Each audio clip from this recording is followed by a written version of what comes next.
Hey, ladies and gents, we're back out in the shop. We're going to turn those pillar beds for the Savage 110 7mm rim mag. So I'm just dealing with some 1018 cold rolled steel. We're going to turn that down to probably about 365 thousandths, and I'm going to drill to 375 thousandths on the stock. And this is going to be for those pillar beds that we've been talking about in previous videos. So essentially all I'm going to do is just turn the diameter, put a through hole through each piece, and they're going to be right at 250 thousandths, and then I'm just going to put some grooves in it for the epoxy to adhere to when we set those in the stock. Let's go ahead and get started.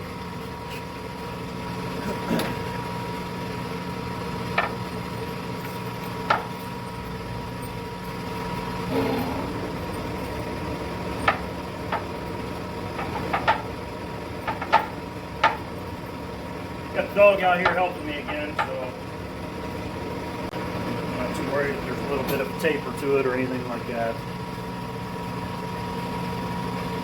Alright, so we're right at 375 thousandths. Like I said, we're probably going to take it, let's go take it 10 under, and then that ought to put us where we need to be on the OD.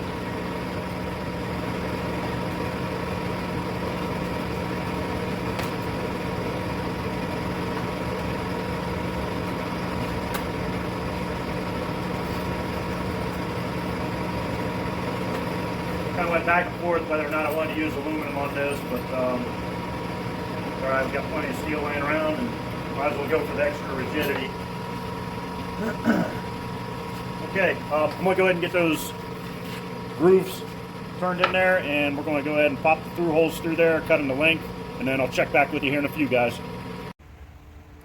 Okay, it's done deal. Just got the pillars done.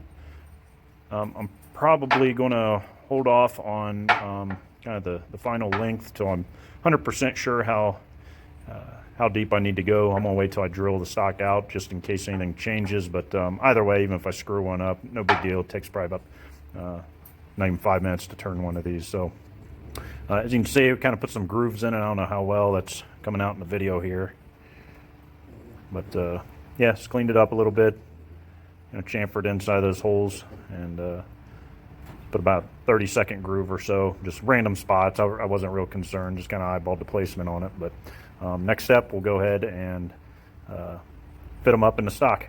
Hang tight. Okay, welcome back to the Savage shit show. So we're dealing with the Savage 110 and 7mm rim mag. As I've stated in other videos, I've pretty much said that we're going to go through and kind of do an accuracy workup on this. I'm not a gunsmith, guys, so I'm doing the best I can just with knowledge that I learned by reading, suggestions from other people, and just kind of applying that to my work. So far, I mean, I feel like it's going pretty good. I don't know, you guys may think it's a complete gob job, which maybe it is, but I'm having fun with it. It's been a good project. But anyways, the Social Regressive has a fantastic tutorial, start to finish, on how to do the install the pillars on a Savage rifle, and you could apply that to other styles of rifles too. But I kind of followed his guidelines for installing the pillars, and I also followed his tutorial on glass bedding the action. So I did kind of a whole action seat here, not just 2-point. I even did along the sides here. But essentially what that required me to do, I kind of did this in 2 steps. I installed the pillars, let those dry for about a day, made sure that those were I wanted them to be, and then I followed up by using a Dremel tool, kind of removing some material in the action area where the rifle is going to be resting. I did leave a couple reference points next to the pillar where I could, just so I knew how deep I was getting. But I ended up chewing that wood out. And what I used for that, guys, was just a little bit. It's aggressive, but it's easy to control.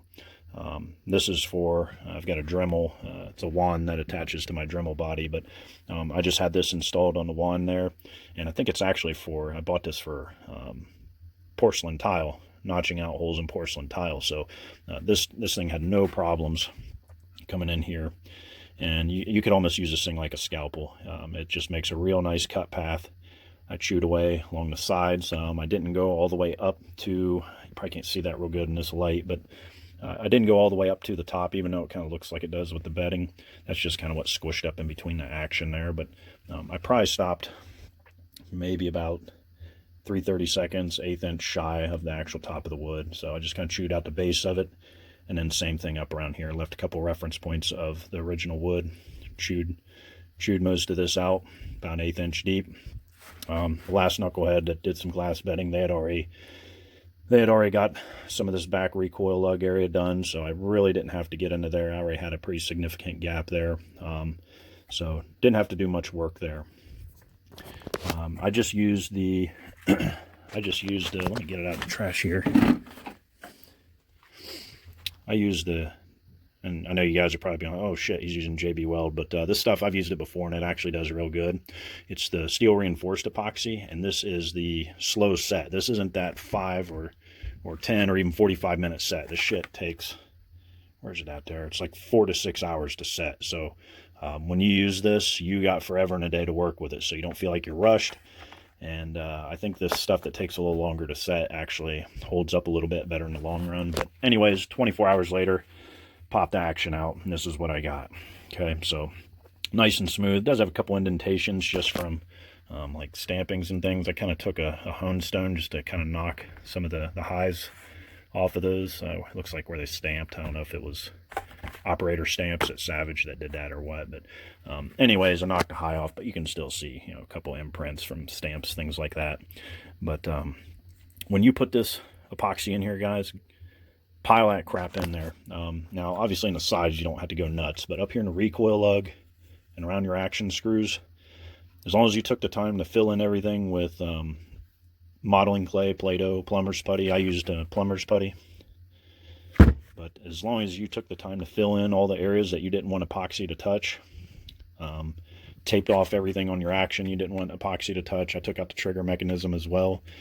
Taped off critical areas, and then the areas that needed to make actual contact, I just used shoe polish. And honestly, I didn't have any fight popping that action out, and you can see it made good contact with the pillars on each end, and it just seats in there real nice. So let's see if I can get this in here. So you can see I've got it all cleaned up here. So there's a little bit of cleanup when you're done with the modeling clay, or you know, the plumber's putty and shit, depending on what you use. Let me get this out of here real quick, guys. There we go. That magazine spring was kind of...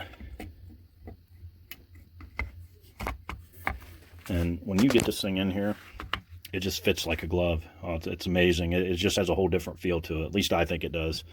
I'm not going to bother putting the action screws in, just because I'm holding the camera with my other hand here. But one thing on the Savage, because of the tang, you do need to maybe hone away a little bit of the backwood there in the tang area, which I did.